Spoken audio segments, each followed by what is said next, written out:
በትግራይ ጦርነት እንዳይቀሳቀስ ጀነራል ሳሞራ አሳሰቡ። ሰላም እንደምንላችሁ ያሉት ፎከስ ቤተሰቦች የዛሬው መረጃ ይዤላችሁ ቀርብ ያለው ለቻናላችን አዲስ ሆናችሁ ላይክ፣ ሼር እና ሰብስክራይብ በማድረግ አብራችሁን ቆዩ። የቀድሞ መከላከያ ሰራዊት ጠቅላይ ኤታማዦር ሹም ጀነራል ሳሞራ የኑስ በትግራይ ዳግም ጦርነት እንዳይቀሰቀስ አሳስበዋል። ጀነራሉ በወቅታዊ ጉዳዮች ላይ ለአዲስ ዘመን ጋዜጣ በሰጡት ማብራሪያ በትግራይ ክልል ውስጥ የሀሳብ ልዩነት ሲፈጠር በጦርነት ብቻ ለመፍታት የሚደረግ ሩጫ መቆም አለበት ሲሉም ገልጸዋል። ጀነራል ሳሞራ የትግራይን ህዝብ ከደረሰበት አስከፊ ጉዳት ሳያገግም ዳግም ጦርነት ለመቀስቀስ መሯሯጥ ተገቢ አይደለም በማለት ኮንነዋል። አሁን የትግራይ ህዝብ ጦርነት በቃኝ ብሏል ያሉት ጀነራሉ አሁን የተፈጠረው ውጥረት ወደ ተባባሰ የጦርነት አዝማሚያ ቢፈጠር እንኳን ህዝቡ እንዳይደግፍ አሳስበዋል። የትግራይ ተወላጁ ጀነራል ሳሞራ ዳግም ጦርነት እንዳይጀመር ጥሪ ያቀረቡት ህወሓትና የፌዴራል መንግስቱ ውጥረት ባየለበት ወቅት ነው። እንደ ጀነራል ሳሞራ ገለጻ ከዚህ ቀደም ችግሮችን በውይይት መፍታት ባለመቻሉ የተቀሰቀሰው ጦርነት የትግራይ ህዝብን ከባድ ጉዳት አድርሶበታል። ህዝቡ እስካሁን ድረስ የጦርነቱን ጦስ በጫንቃው ተሸክሟል ያሉት ጀነራሉ እንደዚህ አይነት ከባድ ስህተት መደገም የለበትም ብለዋል። ጦርነት ብታሸንፍም ባታሸንፍም ጣፋጭ ሆኖ አያውቅም ያሉት ጀነራሉ በክልሉ በርካታ ወጣት ህይወትን ማጣቱን፣ እናቶችን በሀዘን መጎዳታቸውና መቸገራቸውን በመጥቀስ ከዚህ በኋላ ህዝቡ በድጋሚ ውጊያ ውስጥ ሊማገድ አይገባውም ሲሉም ተናግረዋል። በትግራይ ውስጥ ማንኛውም ችግር ወይም የሀሳብ ልዩነት ሲፈጠር በጦርነት ብቻ ለመፍታት የሚደረግ ሩጫ መቆም እንዳለበት ጀነራሉ አሳስበዋል። በህወሓትና በፌዴራል መንግስት መካከል የተፈጠሩ ልዩነቶች በሰላምና በሰላም ብቻ መፈታት አለባቸው በሚል እምነት መጽናት እንደሚያስፈልግም አስገንዝበዋል። በክልሉ የጦርነት ችግር ይመጣል እያሉ ያልተጨበጠ ወሬ የሚለፈፉ የጦር ጀነራሎችን ሰማሉ ያሉት ጀነራሉ ይህ የግል ሀሳባቸው ሊሆን ይችላል ብለዋል። ጀነራሉ በጦርነት ቅስቀሳ ለከሰሷቸው የህወሓት ጀነራሎች እኔ የምላቸው ግን የእውነት የህዝብ አገልጋይ ከሆኑ በትግራይ ክልል ያለውን የጸጥታ ችግር መፍታት የመጀመሪያው ጉዳያቸው ሊያደርጉት ይገባልን በማለት መክረዋል።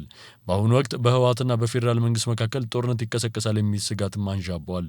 ሁለቱ ኃይሎች ደቡብ አፍሪካ ፕሪቶሪያ ላይ ከፈረሙ የግጭት ማቆም ስምምነት በተቃራኒ አንዳቸው ሌላቸውን በጦርነት ጋባዥነት እየተካሰሱ ይገኛሉ።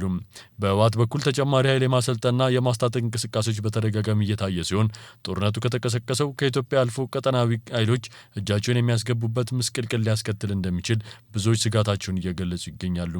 በተያያዘ ዜናም የጦር ኃይሎች ጠቅላይ ኤታማዦር ሹም ፊልድ ማርሻል ብርሃኑ ጁላ ህወሓት የፕሪቶሪያ የግጭት ማቆም ስምምነት ጥሶ ተደጋጋሚ ትንኮሳ በመፈጸም ጦርነት እየጋበዘ መሆኑን ተናግረዋል።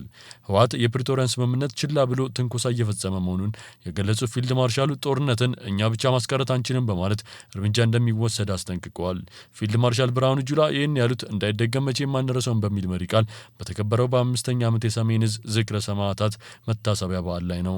ፊልድ ማርሻሉ ህወሓት ከስምምነቱ በኋላ አድርጓቸዋል ያሏቸው ትንኮሳዎች፣ እምቢባይነቶች፣ ስራዎችና ሴራዎች ወደ ጦርነት ለመግባት ከበቂ በላይ ናቸው ሲሉም ገልጸዋል። ህወሓትን በትንኮሳ የወነጀሉት ብርሃኑ ጁላ ምንም ብንታገስ ከተጠቃን መከላከላችን አይቀርም፣ ጦርነትን እኛ ብቻ ማስቀረት አንችልም ብለዋል። ህወሓት ከፕሪቶሪያ ስምምነት በኋላ የፈጸማቸው ትንኮሳዎች ወደ ጦርነት ለመግባት ከበቂ በላይ መሆናቸውን ፊልድ ማርሻሉም ገልጸዋል። ይሁን እንጂ ምንም ብንታገስ ከተጠቃን እንደ ዳግማዊ ሰሜን ዕዝ ከሆነ መከላከላችን አይቀርም ያሉ ፊልድ ማርሻሉ ጦርነት መቀስቀሱ አይቀሬ መሆኑን ጠቁመዋል። ፊልድ ማርሻሉ በሰሜን ወሎ ግንባር ፋኖ ጋር ተቀናጅታችሁ ገብታችሁ እቅድ አውጥታችሁ አመራር እየሰጣችሁ ተዋግታችኋል ሲሉም ከሰዋል። ከፋኖ ጋር ተባብረዋል የተባሉትን የህወሓት ኃይሎች ዝም ብለናቸዋል፣ ለትንኮሳ ሁሉ መልስ አንሰጥም፣ ሞልቶ ከፈሰሰ ግን ምንም ማድረግ አንችልም ብለዋል። ህወሓት ለዳግም ጦርነት እየተዘጋጀ መሆኑን የጠቆሙት ብርሃኑ በፕሪቶሪያ ስምምነት መሰረት ትጥቅ ፈቱ፣ ወደ ማህበረሰቡ የተቀላቀለውን ወጣት እየሰበሰበ ነው ብለዋል። ህወሓትን በጠላትነት የፈረጁት ፊልድ ማርሻሉ የትግራይ ህዝብ ነጻ ከዚህ ኃይል መውጣት አለበትም ብለዋል። ወንጀለኛ ነው ያሉት ህወሓት የትግራይን ህዝብ ጣፈንታ መወሰን የለበትም ያሉ ሲሆን ለዚህም ከራሱ የተገነጠሉ ኃይሎችን አስተባብሮ ማስወገድ ይገባል ሲሉም ገልጸዋል። ፊልድ ማርሻል ብርሃኑ ጉጅሌ ሲሉ የጠሩት በህወሓት ውስጥ ያለ ኃይል እስካልተነቀለ ድረስ ኢትዮጵያ ሰላም አታገኝም ሲሉም ተደምጠዋል። ፊልድ ማርሻሉ በካህዲነት የተፈረጁት ህወሓት ትንኮሳ መፈጸሙን ከቀጠለ የሚመሩት መከላከያ ሰራዊት እርምጃ እንደሚወስድ አስጠንቅቀዋል።